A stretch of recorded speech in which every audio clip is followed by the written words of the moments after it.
Vous pouvez me rappeler la première, on rappelle pour ceux qui n'étaient pas là. La première chose, c'est quoi? Prier sans cesse. Une famille qui veut être une famille victorieuse doit être une famille dans laquelle on prie. Priez, même si vous êtes le seul, priez.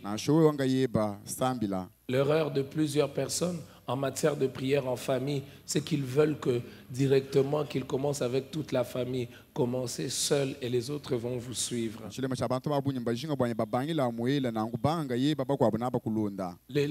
Parfois, on veut que tout le monde puisse directement accrocher au programme.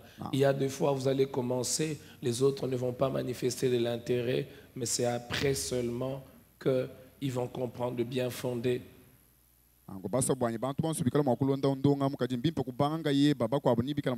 La deuxième chose, nous avons dit que c'est quoi? Il faut être prêt à se battre. Il y a des réalités familiales qui exigent que l'on soit prêt à combattre. À mener le bon combat de la foi. À se revêtir des armes de Dieu. Pour résister aux ruses du diable. La troisième chose, nous avons dit que c'était quoi? Saturons nos familles de la parole de Dieu. Que ce livre de la loi ne se donne point de ta bouche, mais dites-le jour et nuit. C'est alors que tu auras du succès dans tes entreprises.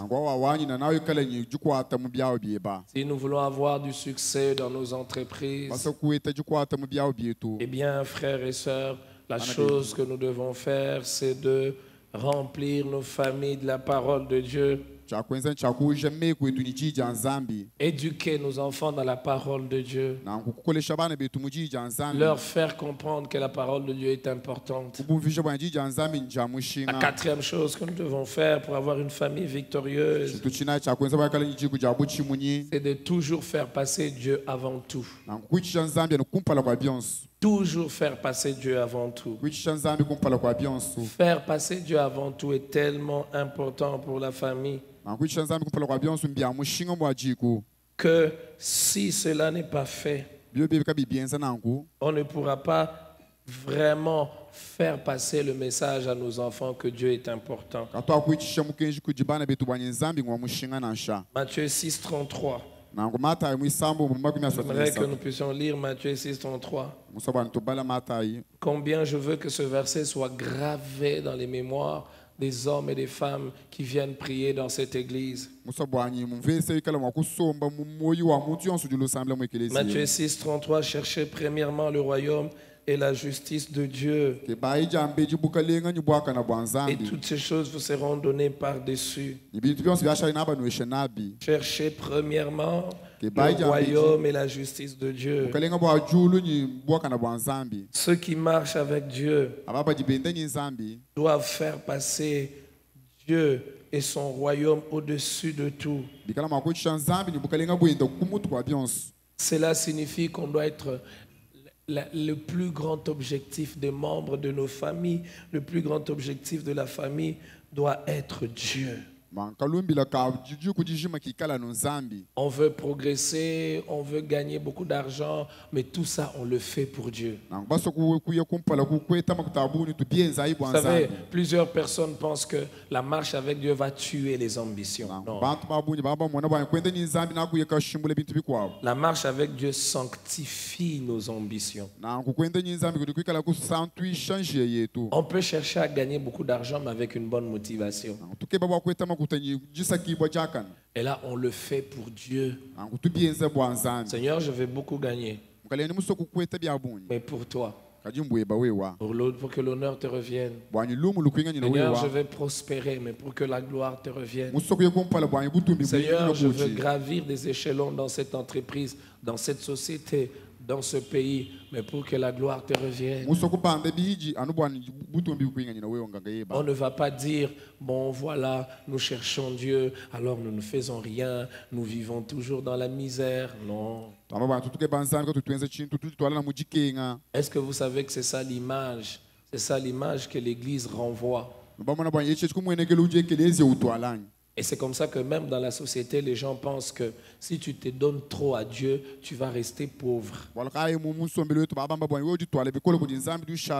Quelqu'un m'a dit que ses frères lui disaient, tu es trop attaché à l'église, tu es trop attaché à l'église. Si tu es trop attaché à l'église, tu ne vas pas évoluer dans la vie sociale. C'est ça la conception que les gens ont.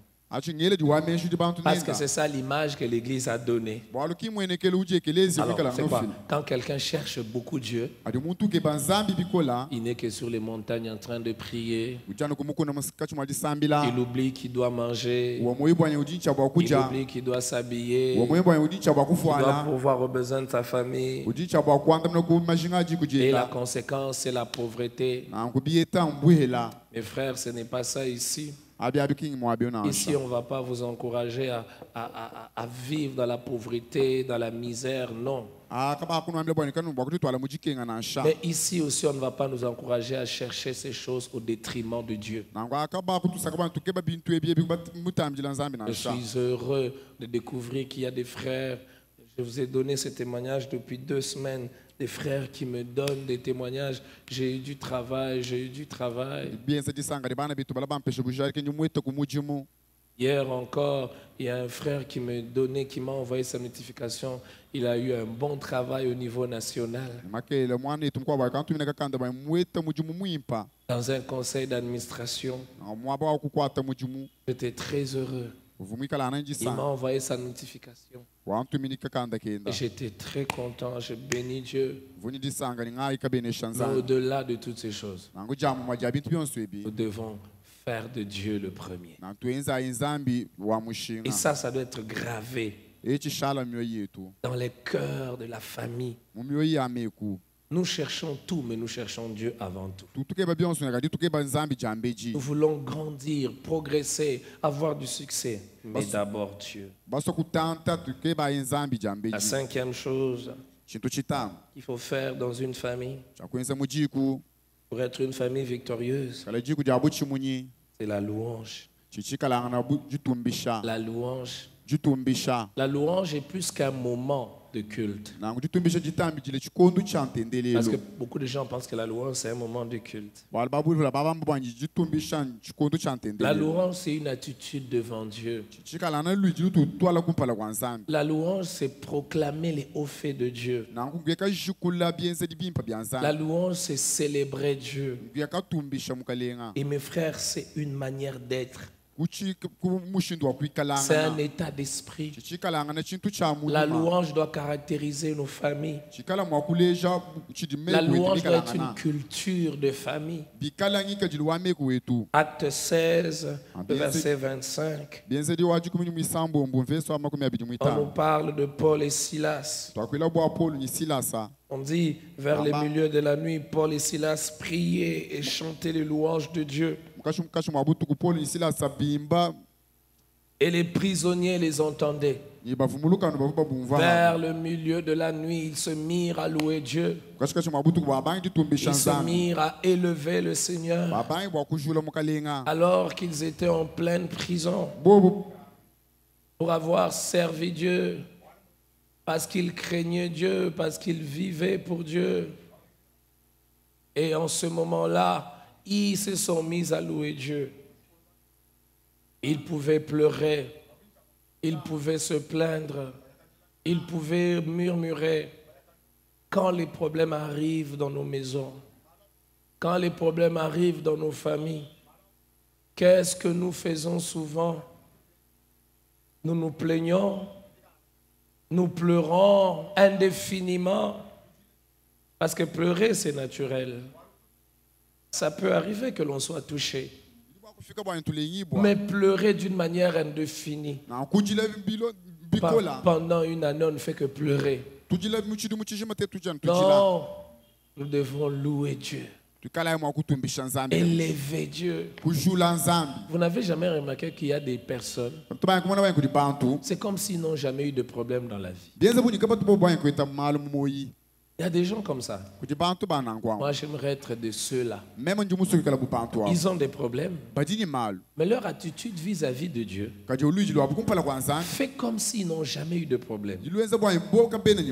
La louange minimise nos problèmes pour exalter Dieu. Quand vous avez une vie de louange, vos problèmes deviennent insignifiants. Je suis tellement absorbé par la grandeur de Dieu que la petitesse de mes problèmes ne me font pas effrayer. Ça peut être la maladie, ça peut être le manque d'emploi, ça peut être le manque d'enfants, ça peut être le chômage. Mais nous louerons quand même Dieu. Nous allons le louer. Les familles qui louent Dieu sont des familles fortes. Et vous savez, quand vous louez Dieu, vous faites intervenir Dieu. La meilleure façon de faire intervenir Dieu quand ça ne va pas, c'est de le louer. Quand vous avez tout essayé, vous avez prié de n'importe quelle manière, rien n'est arrivé, louez Dieu. Parce que quand vous louez Dieu, vous dites sa grandeur. Alors, face au problème qu'il y a, vous dites la grandeur de Dieu. Et quand vous avez un cœur sanctifié, Dieu va se rendre compte qu'il est obligé d'intervenir. Parce que c'est sa grandeur, son honneur qui est en jeu. Une véritable vie de louange, elle met de côté notre orgueil. Seigneur, c'est ton honneur qui est en jeu. Je suis en train de prier. Peut-être tu pries pour un dossier, une situation. Tu as prié, prié, prié. Seigneur, agis. Il n'y a rien, le ciel est fermé. Mets-toi à louer Dieu. Ça va purifier tes motivations, les motivations pour lesquelles tu demandes cette chose-là. Ça va purifier, tu ne vas plus demander, parce qu'il y a des gens qui demandent des choses pour qu'on me voie. Seigneur, donne-moi pour qu'on parle de moi. Dès que tu te mets à louer Dieu, tu comprends que dans cette histoire, ce n'est pas la gloire de l'homme, c'est la gloire de Dieu.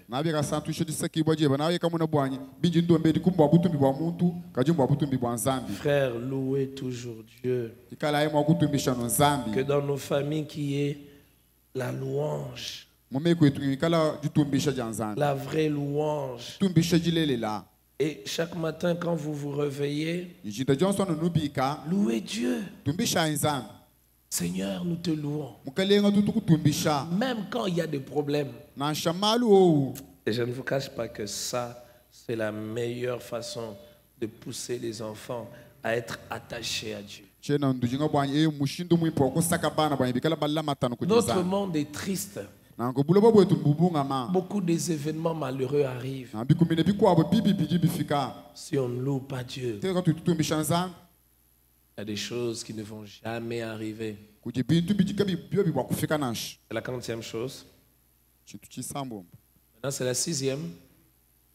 La 5e. Voilà. La 6e chose à faire pour avoir une famille victorieuse. À la fin, on va rappeler toutes ces choses. Hein? La 6e chose, c'est maintenir la joie dans la famille. Ces choses marchent de pair. Hein? Quand vous louez Dieu, la joie va revenir. Bon, je ne sais pas si vous, ça ne vous est jamais arrivé, mais moi, plusieurs fois, ça m'est arrivé. Je suis confronté à une situation. C'est pour cela que je n'aime pas trop le terme problème. Je suis confronté à une situation et puis je commence à louer Dieu. Plus tu loues Dieu, plus la force revient. Tu te sens fort. Quand tu te dis, mais demain je vais faire comment? Demain ça va se passer comment? Et puis tu te rappelles, je vais louer Dieu. Tu loues Dieu, et puis ça vient dans ton cœur. La force revient. La conviction que cette situation, tu peux la traverser, tu peux la surmonter, elle augmente dans ton cœur. Alors, j'aimerais nous lire Philippiens le chapitre 2, le verset 18. Philippiens le chapitre 3, le verset 1er. Et Philippiens le chapitre 4, le verset 4. Nous commençons avec Philippiens 2, 18. Vous aussi réjouissez-vous de même et réjouissez-vous avec moi.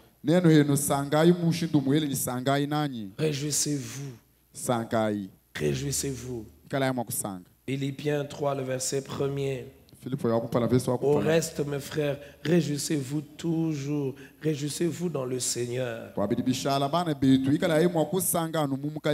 ne me lasse point de vous écrire les mêmes choses, pour vous cela est salutaire. Philippiens 4, le verset 4. Réjouissez-vous toujours dans le Seigneur, je le répète, réjouissez-vous.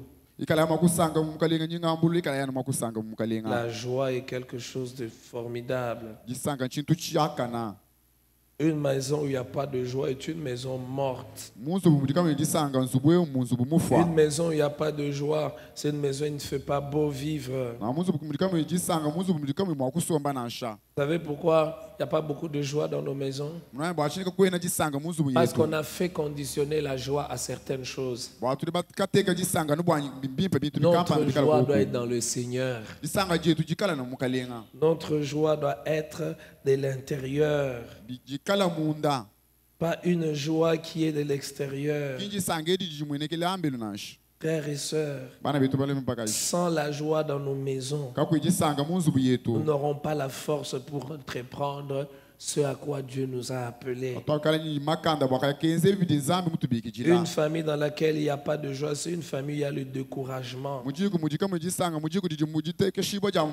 Une famille dans laquelle il n'y a pas de joie, c'est une famille dans laquelle on n'entreprend rien.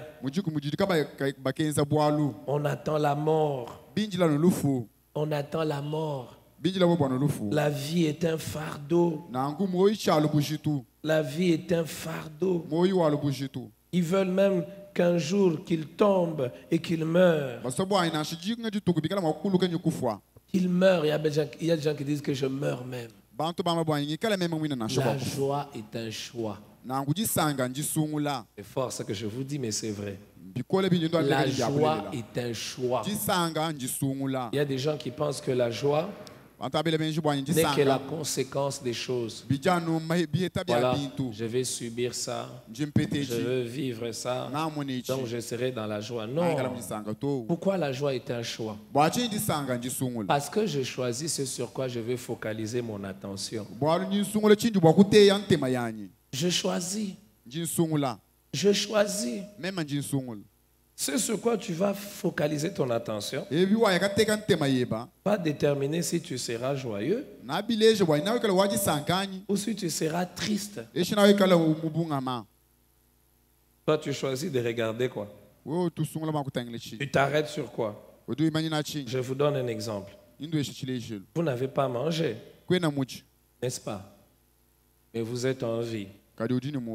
Ou vous avez bien mangé, mais vous êtes malade. Alors, je n'ai pas mangé peut-être comme je le souhaitais, mais je suis en vie. Je choisis. Je me focalise sur quoi? Sur le fait que je sois en vie ou sur le fait que je n'ai pas bien mangé. Si je mets toute mon attention sur le fait que je n'ai pas mangé comme je voulais, avec qu'est-ce qui va arriver? Je ne serai pas joyeux.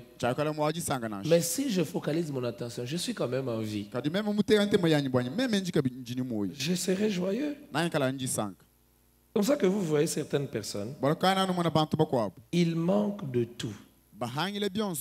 Ils sont joyeux. D'autres, ils ont tout, mais ne sont pas joyeux. Parce que il a tout, mais il regarde toujours à ce qu'il manque. Mais je n'ai pas ça. Mais je n'ai pas ça. Les autres ont moins que ce que lui a et sont joyeux. Lui, il a plus que ce que les autres ont. Les minimums même. et il est malheureux. Alors je te pose la question.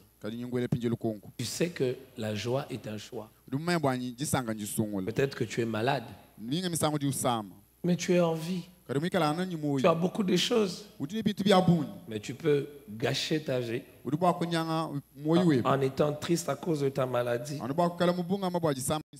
D'ailleurs, moi ici, je suis malade. Comment je peux être heureux? Comment je peux être heureux? Je suis malade. Lamentation, le chapitre 3. Lamentation, le chapitre 3, nous lisons à partir du verset 19. Lamentation 3, à partir du verset 19, il est dit ceci. Quand je pense à ma détresse, à ma misère, à l'absinthe et au poison, quand mon âme s'en souvient, elle est abattue au-dedans de moi. En fonction de ce à quoi il pense, ton âme est abattue. Alors, si dans la famille vous pensez toujours, si dans la famille vous pensez toujours, nous sommes une famille qui souffre beaucoup. Et c'est une chanson que vous rappelez à tout le monde. Il y a des gens, la chanson qu'ils ont entendue depuis leur enfance. C'est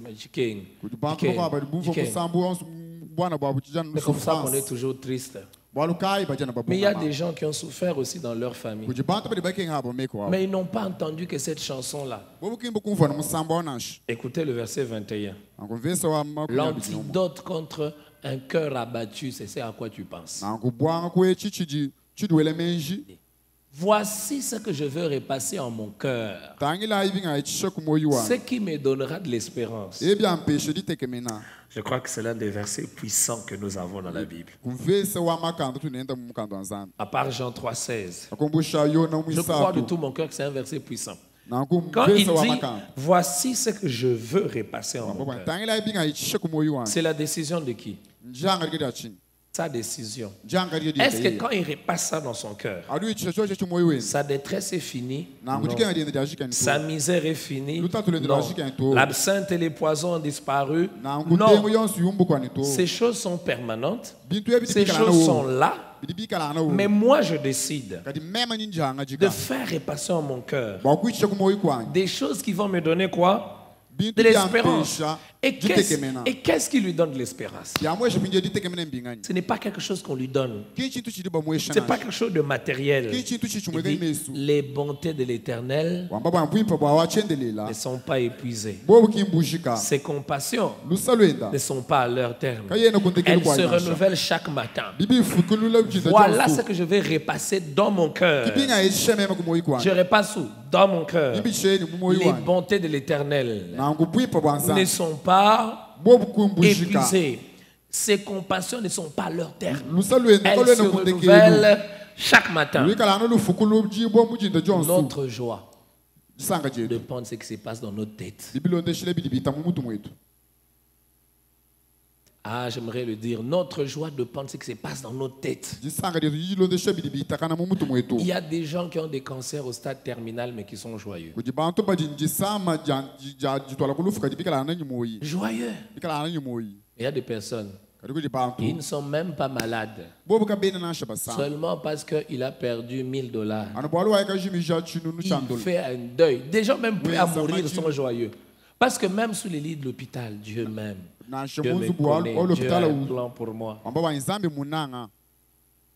Être joyeux, c'est difficile pour beaucoup de gens.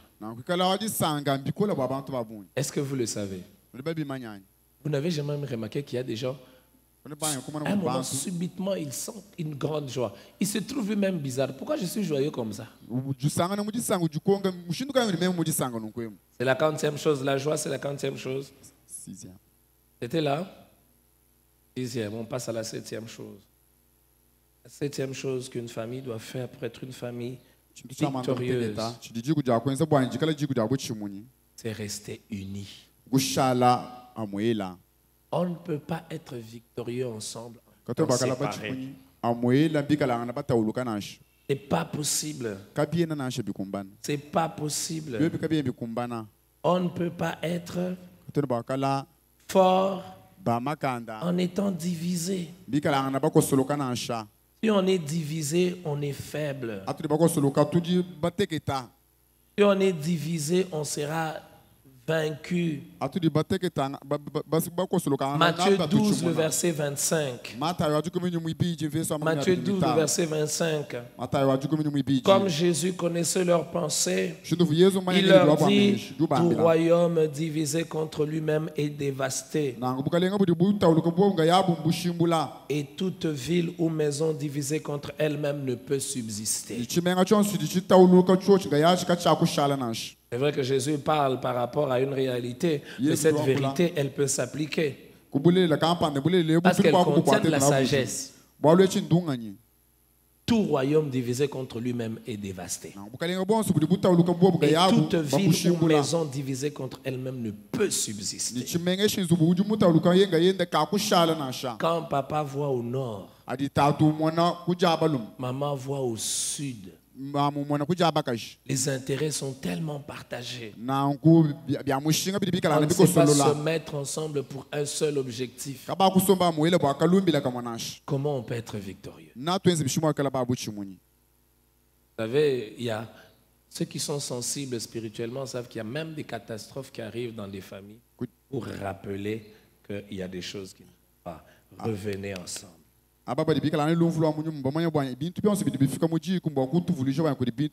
Et garder une famille unie, c'est quelque chose pour lequel il faut travailler toute la vie. Toute la vie. Vous savez, quand une famille est unie, vous les sentez même dans les requêtes en prière. Ils peuvent prier pour la même chose. Mais quand une famille n'est pas unie, le papa demande une chose, la maman demande une chose, les enfants demandent une chose. Je veux nous poser cette question. Nous poser, nous tous. Est-ce que nous avons les mêmes requêtes? Votre famille maintenant, elle prie pourquoi? Je ne parle pas de ce que toi tu demandes à Dieu. Mais en famille, vous priez pourquoi? Est-ce que vous savez que même si les enfants se sont déjà mariés, vous pouvez prier ensemble? Aujourd'hui, il y a les téléphones. Vous pouvez envoyer des messages. Vous êtes parents. Nous allons prier. N'oublions pas de prier pour tel. Prions pour que tel que sa situation change. Prions pour tel pour que Dieu se manifeste. C'est vrai que chacun a déjà fondé aussi sa famille, mais nous restons une seule grande famille. Nous prions ensemble. Parfois on est séparés. Parfois même, on habite la même maison, on est séparés.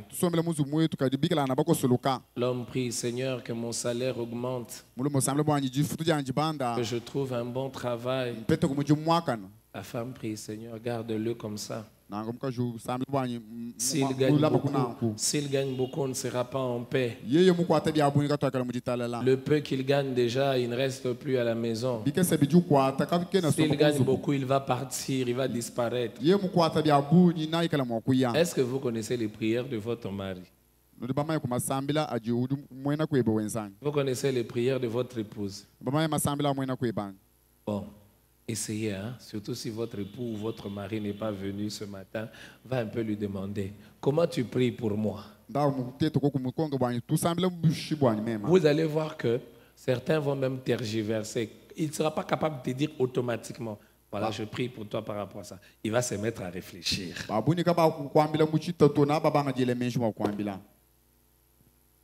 Gardons nos familles unies. Nous serons victorieux.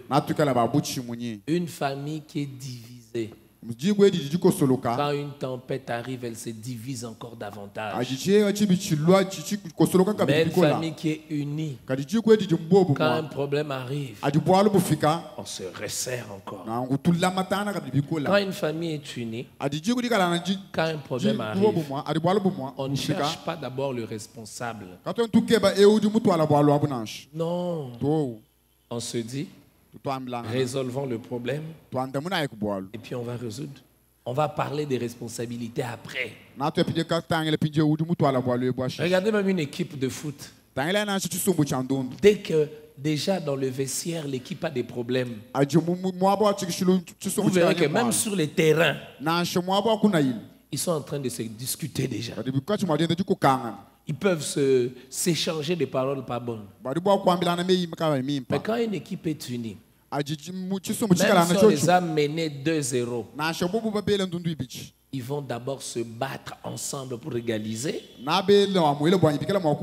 C'est après seulement qu'ils parlent des erreurs que chacun a commises. Nos familles parfois offrent un spectacle désolant. L'enfant est malade. Au lieu d'abord de se mettre ensemble, prier, faire soigner l'enfant, l'homme commence à parler. Tu vois ce que je t'avais dit? Tu vois ce que je t'avais dit? Tu vois ce qui arrive? Ou soit l'homme est malade et la femme est là. Au lieu d'abord de s'occuper pour que l'homme se sente bien. Tu as vu. Tu as vu là où tu es arrivé avec ta prostitution. Les mamans parlent. Hein? Les mamans parlent. Regarde comment quand je te disais, tu ne comprenais pas. Tu as vu là où tu es arrivé. Non. Ils se sentent bien. Et puis après, on va parler. Une famille unie est une bénédiction. Si vous avez une famille unie, glorifiez Dieu. Si vous êtes issu d'une famille qui n'est pas unie,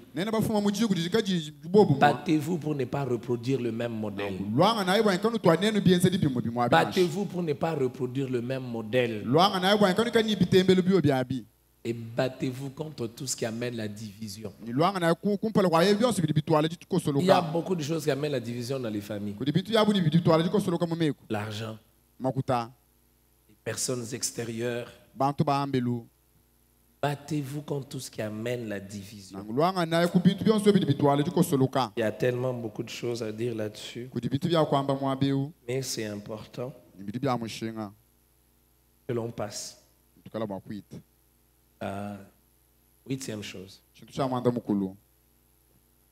faut faire pour être une famille victorieuse. Et cultiver l'habitude du pardon. Cultiver quoi? Cultiver quoi? Je ne vous entends pas. Cultiver l'habitude du pardon. On a posé la question à Jésus, combien de fois devons-nous pardonner? Jésus a répondu combien? Jésus a répondu combien de fois? 7 fois 77 fois. 7 fois 77 fois. Nous devons toujours pardonner. Pourquoi il faut toujours se pardonner dans une famille? Parce que nous vivons dans un monde. Et dans ce monde, nous nous trompons parfois. Nous faisons du mal aux autres. Inconsciemment ou consciemment. Comme les autres aussi peuvent nous faire du mal. Les enfants peuvent commettre du mal vis-à-vis de parents. Dieu lui-même nous exige de pardonner parce que lui nous pardonne. Matthieu 6, le verset 15. Il est dit ceci. Mais si vous ne pardonnez pas aux hommes, votre Père ne vous pardonnera pas non plus vos offenses.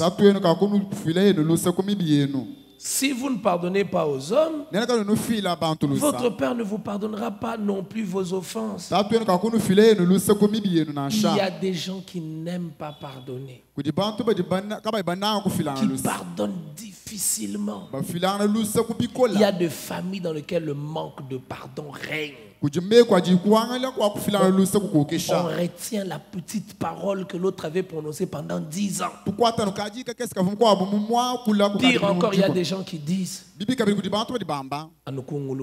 seulement à la mort. Il y a même des gens qui ont dit même ton cadavre, je ne le verrai pas. Même ton cadavre. Pour ce que tu m'avais fait. Quand quelqu'un a un cœur comme ça, son son cœur est un cimetière. Son cœur est une tombe. Et vous savez, les tombes, on les ouvre.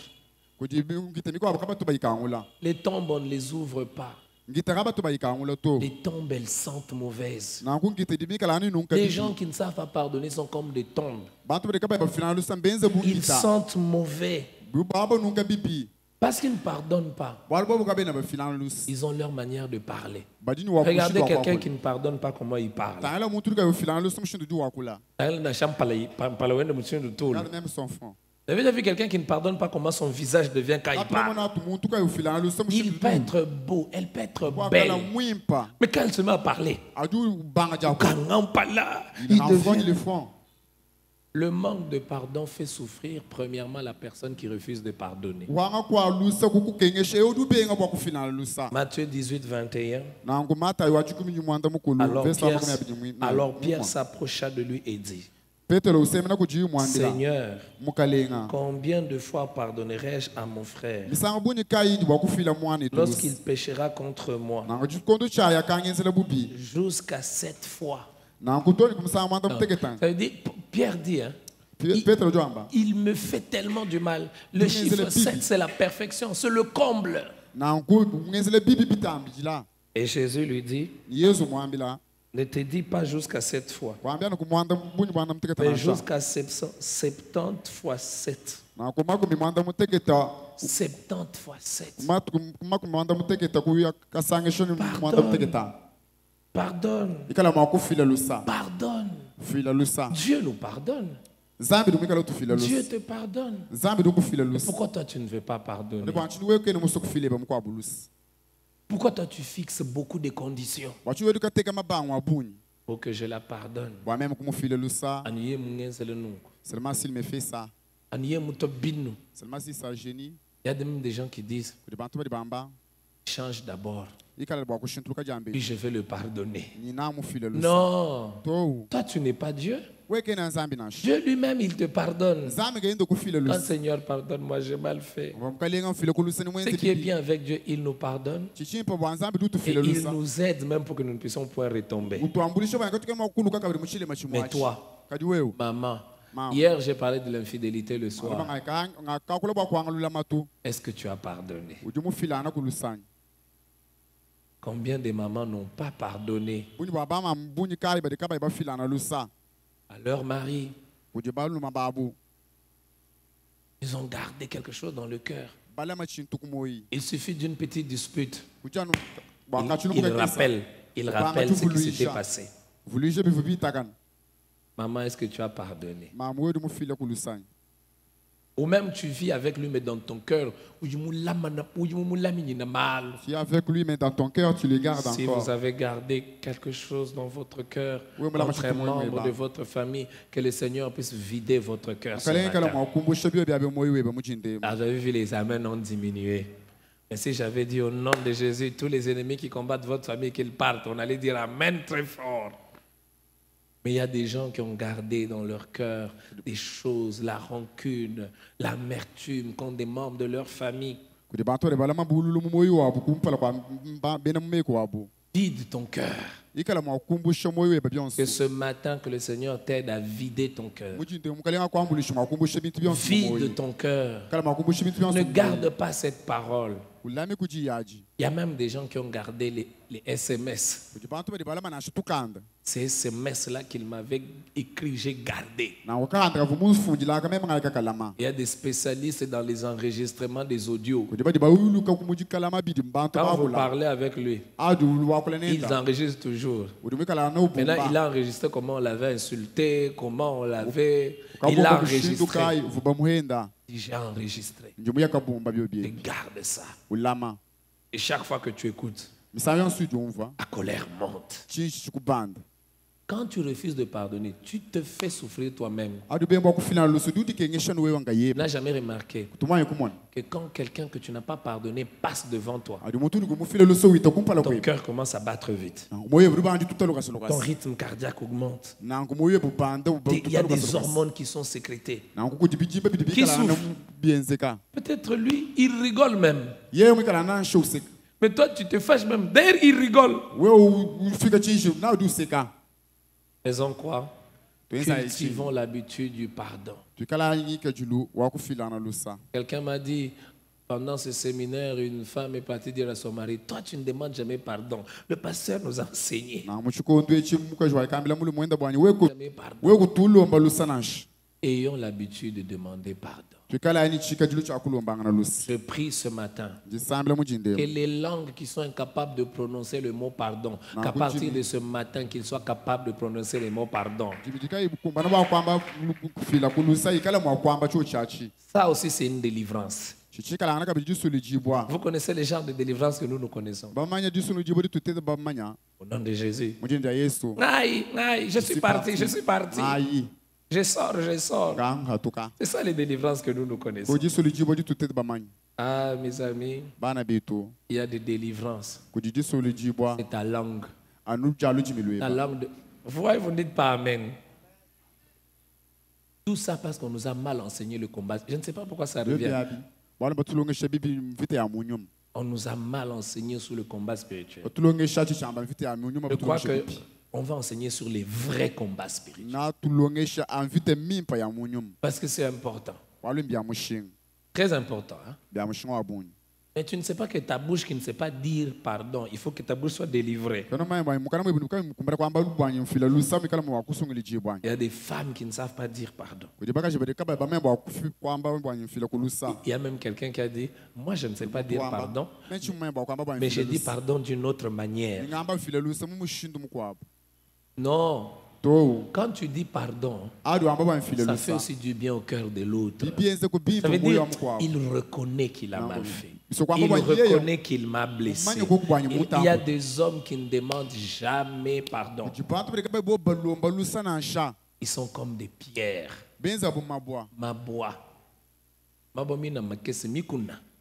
Comme des montagnes. Des montagnes. Donc ils sont froids. La femme que moi j'ai épousée, je lui demande pardon. Il faut qu'il s'habitue comme ça. Même si je ne la demande pas pardon. Il fait et puis si j'étais ta femme, je jette ton habit là. Je le jette. Ne faites pas ça. Hein? Ok, la 9e chose. Il faut faire être une famille victorieuse. Matthieu 28. Et c'est par là que nous allons finir. C'est devenir des témoins du Christ dans sa famille. Matthieu 28, 19. Allez faire de toutes les nations des disciples, les baptisant au nom du Père, du Fils et du Saint-Esprit. Allez faire de toutes les nations de... Est-ce que Dieu peut vraiment nous demander d'aller faire de toutes les nations des disciples et d'oublier notre propre maison? Parce que parfois, qu'est-ce qui se passe? On est évangéliste international à l'extérieur, mais on n'annonce pas l'évangile dans sa maison. Si nous voulons avoir des familles victorieuses, soyons des témoins de Christ dans nos maisons. Gagnons d'abord les âmes dans nos maisons. Prêchons l'évangile dans nos maisons. Alors, pour finir, 4 choses qu'il faut faire pour évangéliser dans sa maison, dans sa famille. La première chose qu'il faut savoir, et ça c'est important, ne forcez pas. Prêchez l'évangile et laissez à Dieu les résultats. Ça, c'est la première chose qu'il faut faire, ne pas forcer. n'est pas forcé. Prêchez l'évangile, annoncer l'évangile et laisser Christ faire les résultats. Pourquoi j'insiste sur ces points? Beaucoup de mamans ont tapé leurs enfants. Comme tu n'aimes pas partir à l'église, aujourd'hui tu ne vas pas manger. Non, soyons honnêtes. Il y a des fois, le petit enfant là, il vous énerve. Vous savez que bon, moi j'ai une fille qui a 4 ans ou 5 ans. Et un jour, on veut venir à l'église et me dit, aujourd'hui, je n'ai pas envie d'aller à l'église. 5 ans. Elle te dit, aujourd'hui, je n'ai pas envie d'aller à l'église. Je lui ai dit, toi, tu vas aller à l'église. L'eau que vous buvez, c'est l'église. La maison que vous dormez, c'est l'église. L'école que tu étudies, c'est l'église. Tout. Ton père ne fait pas d'autres affaires et tu refuses ça. Mais ça, c'est la colère. Hein? Voilà. Imaginez-vous si un enfant de 5 ans peut dire ça. Et un garde de 14 ans ou de 18 ans. Il peut se lever et dire, je ne parle pas. Et la colère, c'est quoi? Comme tu ne veux pas partir à l'église, loger, démon. Moi, j'avais un oncle pasteur, apôtre d'une grande communauté. Alors, nos cousins, certains n'aimaient pas prier. Alors, quand il ne voulait pas le payer, il les insultait. Il dit, des sorciers! C'est vous qui m'ensorcelez. Non, ne forcez pas. Vous continuez à prêcher l'évangile et laissez Dieu agir dans le cœur. Oh, tu ne vas pas manger aujourd'hui. Tu n'auras pas l'argent de poche cette semaine. Comme tu ne veux pas aller à l'église, ça ne va pas changer quelque chose. Il va venir à l'église pour te faire plaisir. Mais ne viendra pas à l'église parce qu'il a compris. Mais attention, hein, qu'on équilibre bien les choses. Je n'ai pas dit que quand ils sont tout petits, il ne faut pas s'imposer. Quand ils sont tout petits, il faut s'imposer. Oh, un enfant de 3 ans, 4, 5, 6 ans. Est-ce que tu lui demandes que je t'envoie à l'école ou que je ne t'envoie pas à l'école? Qui a demandé à son enfant, tu veux que je t'envoie à l'école ou que je ne t'envoie pas? Personne.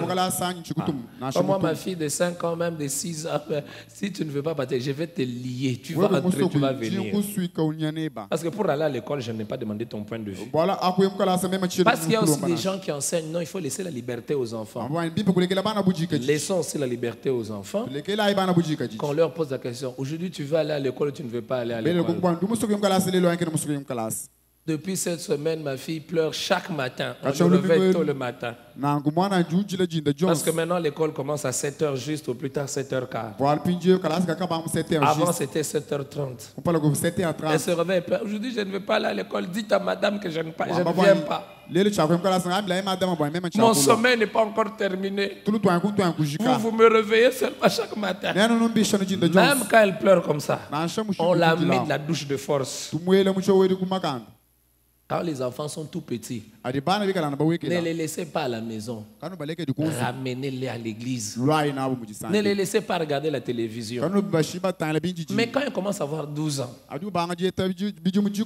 vous utilisez les deux. Et la rigueur, mais aussi vous lui faites comprendre. Mais ne privez pas de la nourriture. Il y a même des gens qui disent, je prends tous les habits. Ah, les mamans font des choses. Hein? Il y a des mamans, je prends tous tes habits. Tu vas rester qu'avec un habit et l'uniforme. Jusqu'à ce que tu commences à partir à l'église. Alors, il aime tellement ses habits qu'il va dire non. Mais quand il vient à l'église, ses pensées sont ailleurs. Deuxième chose, priez pour la personne avant de lui présenter le Christ. Peut-être c'est pour un enfant. Combien de parents prient pour que son enfant connaisse Jésus? Mes frères, je suis pasteur. Mais mes enfants sont encore des païens. Oh, est-ce que vous le savez? Oh, je suis pasteur. Mais mes enfants sont encore des païens. Il faut qu'ils acceptent Jésus. Parce qu'on ne devient pas chrétien parce qu'on est enfant de pasteur. Pensez que mes enfants, à leur âge là, ils sont déjà des chrétiens. Les gens ne savent même pas répondre à cette question. Non, mes enfants ne sont pas encore des chrétiens. Ils n'ont pas encore atteint l'âge où ils doivent se décider. Mais ma prière maintenant, que Dieu permette que les circonstances, qu'il y ait un climat de telle sorte que dès qu'ils atteignent l'âge où ils prennent la décision, l'âge de la conscience, qu'ils se décident pour Christ. C'est encore plus complexe pour ceux qui ont déjà des grands enfants. Priez pour que vos enfants se convertissent. Troisième chose. Soyez un modèle de vrai chrétien. Si vous-même vous n'êtes pas un modèle de vrai chrétien, vos enfants ne pourront pas aimer être chrétiens. Vous leur dites que vous êtes chrétien, mais ils voient comment vous mentez. Vous leur dites que vous êtes chrétien, mais ils voient votre méchanceté. Ils ne vont pas se convertir. Quatrième chose et dernière chose, ne vous découragez pas quand vous présentez l'évangile à quelqu'un. Vous savez, il y a des gens qui disent « Ah, pasteur, depuis que je lui parle, il ne se convertit pas. » Ah non, lui ne va jamais se convertir. Que Dieu bénisse sa parole. Merci beaucoup. Que Dieu protège nos familles. Que nos familles soient des familles victorieuses. Que nous ne soyons pas vaincus, quel que soit ce qui va arriver. Que Dieu nous bénisse. Alors, dans les 2 minutes qui nous restent, nous allons prier.